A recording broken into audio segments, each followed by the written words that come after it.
Mas tahu kan kalau Mas ini ada di posisi yang apa ya, di posisi yang mungkin bakal disesatkan oleh orang lain. Aku, Mas Julian, sama temenku ada satu yang dulu juga komen sama Mas Julian ya, namanya Males Ngedit. Kita tuh satu nasib loh Mas. Hah? Dia juga merupakan orang yang ketika ngomongin evolusi itu tuh pertama dikritik habis-habisan oleh fundamentalis Mas Yadi Muslim. juga dikritik sama New Atheism gitu. Yes.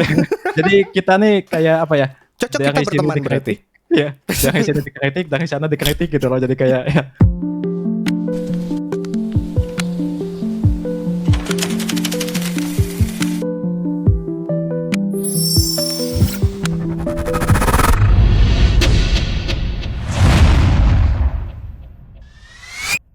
Ketika kita ngomongin bahwa segala sesuatu yang memiliki awal mula itu tuh ada penyebabnya. Oke.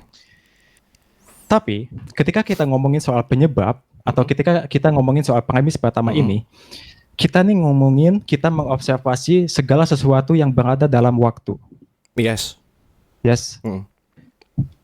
Tetapi ketika kita ngomongin soal alam semesta, ketika alam semesta itu memiliki permulaan, di sana tuh nggak ada waktu loh. Oke. Jadi premis pertama itu tuh nggak bisa dipakai untuk premis kedua.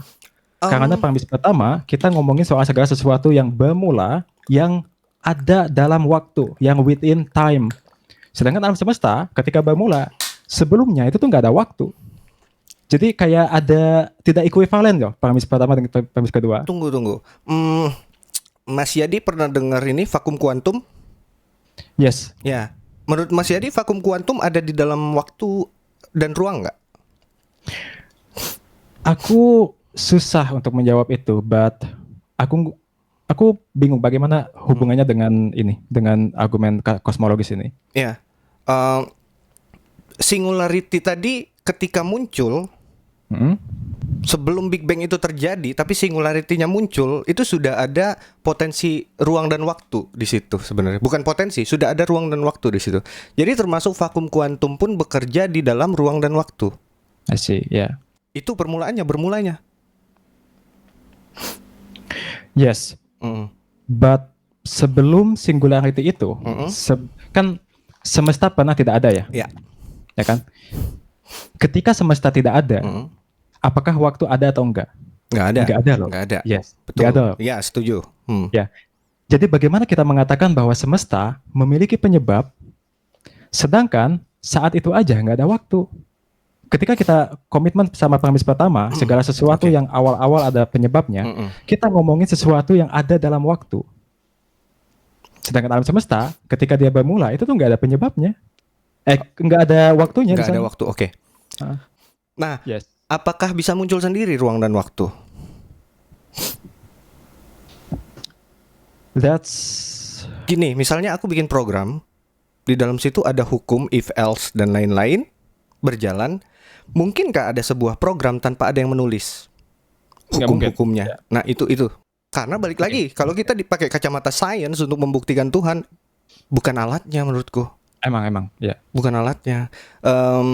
Ada sebuah keluarga, bapaknya tegas memberikan arah keluarga ini berjalan, ibunya tadi cerdas, itu menjadi akal dalam keluarga tadi, dan anaknya tadi jenius lah, punya potensi. Tiba-tiba anaknya diculik karena anaknya dirasa jago banget nih, luar biasa cerdasnya nih. Dia nggak butuh bapaknya, nggak butuh ibunya. Padahal bapaknya tadi yang memberikan arah jalannya keluarga, ibunya tadi yang memberikan pemikiran, yang ngajarin anaknya berpikir gitu. Terus anaknya jadi berjalan sendiri gitu kan. Akhirnya anak tadi kehilangan arah dan merusak gitu.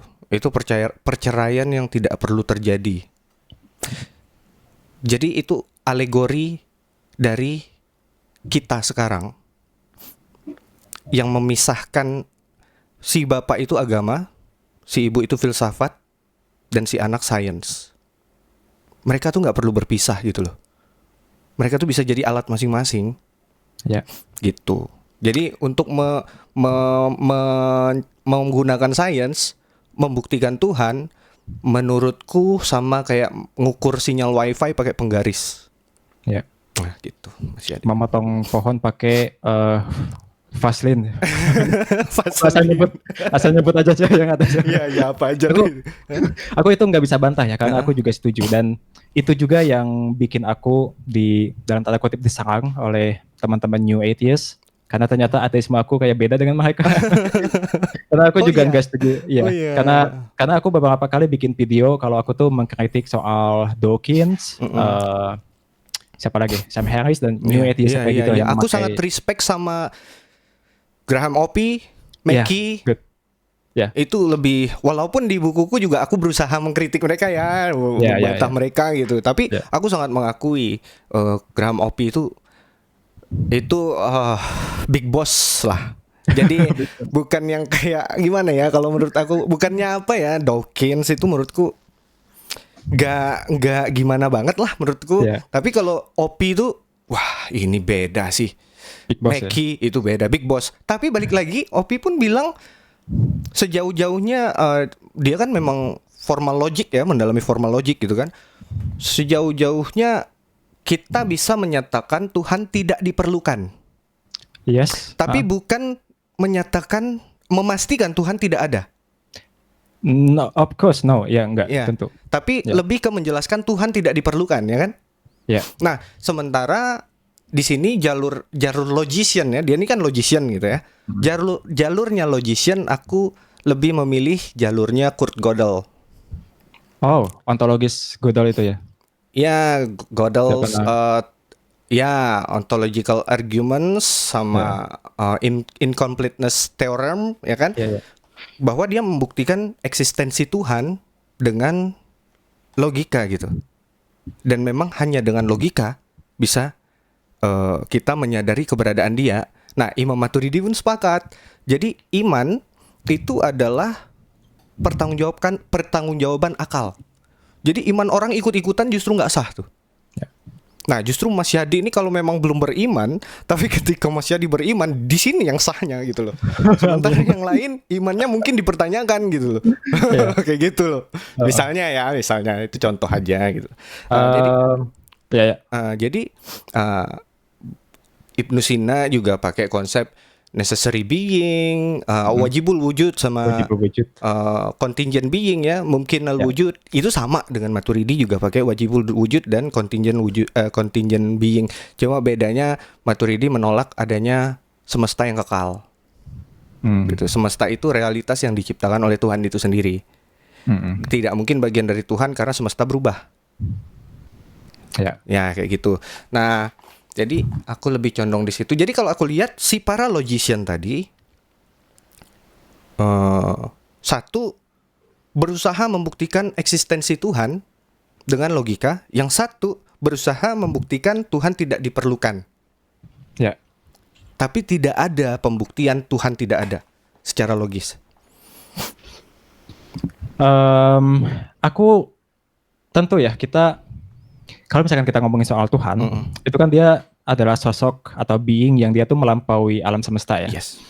Dan makanya kita nggak punya cara yang betul-betul reliable untuk ngomong bahwa mungkin dia ada atau mungkin dia tidak ada gitu, atau dia pasti ada atau dia pasti tidak ada, itu nggak ada ya.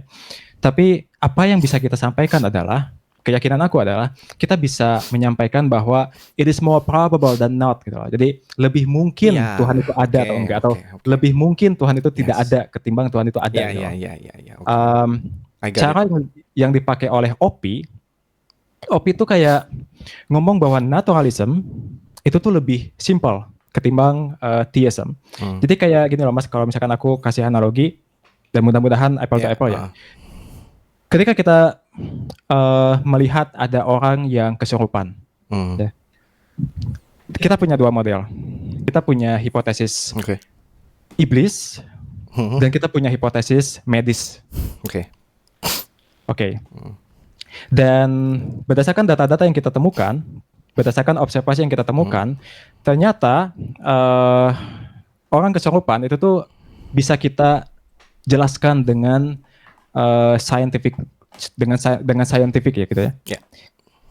Konsekuensi dari kita ketika kita bisa menjelaskan orang kesurupan itu secara saintifik, kita tidak membutuhkan adanya jin di sana.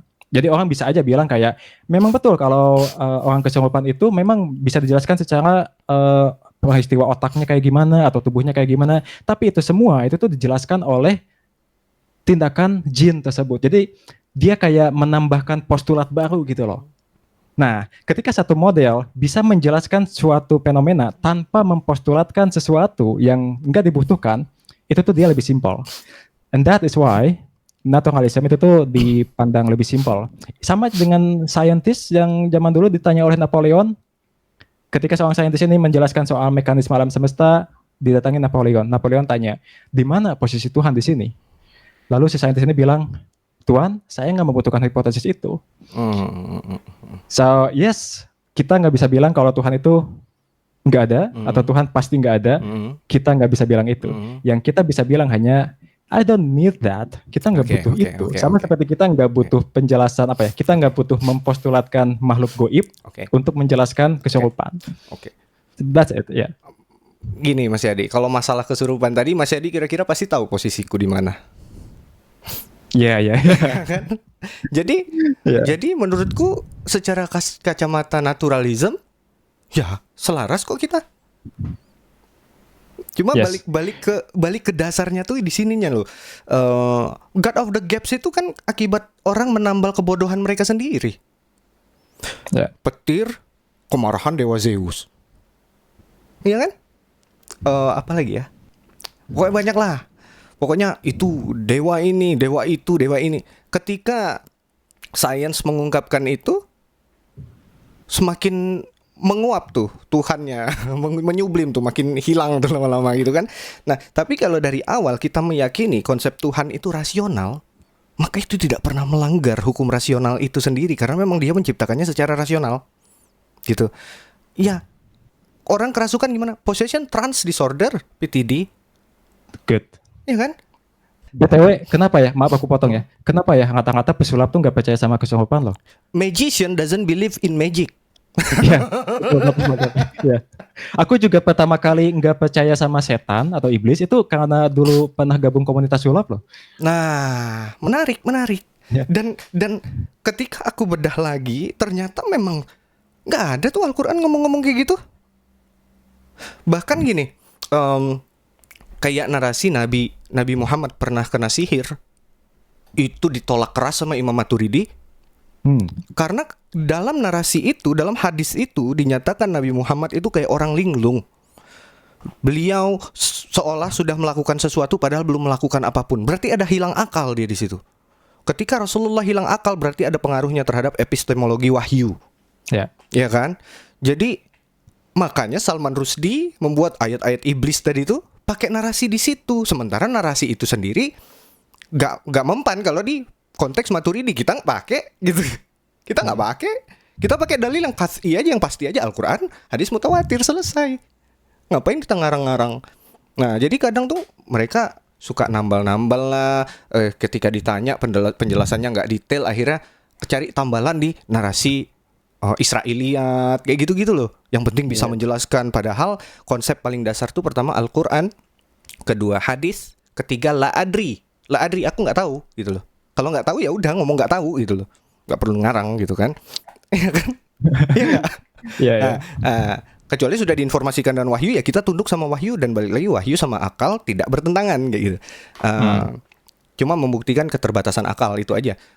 Terus tentang tadi kesurupan, itulah kita pesulap, kita nggak percaya sama yang kayak gitu kan, aneh gitu ya. Adekku nih, aku tadi mau ceritain adekku dulu praktisi ruqyah, sekarang nggak lagi. Wow. Iya, sekarang nggak lagi, karena dia ustadz kan, dia ngajar Al-Quran juga, dia ngajar kitab juga fikih gitu. Doi mazhabnya Syafi'i, teologinya Asy'ari. Yang mana kalau ngobrol itu dia banyak setujunya juga gitu loh, kalau dari sisi teologi kalam ya. Walaupun dia bilang memang Maturidi mirip ya sama Mu'tazilah, kata dia gitu kan. Ya. Tahu kan Mu'tazilah, Mas Yari? Tahu ya. Jadi aku tanya ke dia, Yan, ketika ngeruqyah bisa nggak cuma bacain tapi nggak usah pegang? harus dipegang bang, jinnya ada di situ. Kalau ketawa kan, itulah yang men-trigger kesadaran dia gitu loh. Dicubit-cubit atau ditekan-tekan, bukan ayat Al-Qur'annya. Karena exorcism pun pakai ayat Alkitab, Ya. pakai salib, siram air suci, sembuh juga kok. Bahkan ada yang pakai pistol mainan. Iya. Cuk, cuk, cuk, cuk. Terus kita masih percaya sama yang kayak gitu. Oh my god, please. Ya kan? Eh, dan Mas tahu kan kalau Mas ini ada di posisi yang apa ya, di posisi yang mungkin bakal disesatkan oleh orang lain. Maksudnya ada kan? Makanya aku kadang tuh untuk terlalu menyuarakan kayak gini kan, aku tuh sebenarnya mikir, aduh, kalau nanti ngebahas tentang agama Kristen misalnya, aku nyinggung, nanti orang sakit hati. Aku ngebahas di pemahamanku juga nggak semua Muslim juga terima gitu loh dengan konsepku gitu kan. Terus aku menolak ateisme, aku juga pasti diserang sama ateisme gitu. Jadi posisiku benar-benar tidak aman di segala penjuru. Aku, Mas Julian, sama temenku ada satu yang dulu juga komen sama Mas Julian ya, namanya Males Ngedit atau sekarang namanya ganti lah. Dia itu kan kami itu tuh sering di apa ya, ketika ngomongin dia itu posisinya kan dia masih Muslim ya, dan dia ngomongin soal evolusi. Dia dikritik habis-habisan sama yang waktu itu ngajak ini ya, bicara moralitas itu ya kalau nggak salah ya. Iya. Oke. Itu kan yang ngajak tuh berdua tuh, aku sama dia. Iya. Yang aku mau disidang itu ya. Iya. Jadi sebenarnya gini, cerita dulu, Mas Yadi, cerita dulu. Kita tuh satu nasib loh, Mas. Dia juga merupakan orang yang ketika ngomongin evolusi itu tuh pertama dikritik habis-habisan oleh fundamentalis Muslim. Mas Yadi juga dikritik sama New Atheism gitu. Yes. Jadi kita nih kayak apa ya? Cocok kita berteman berarti. Iya, dari sini dikritik, dari sana dikritik gitu loh. Jadi kayak ya. Iya.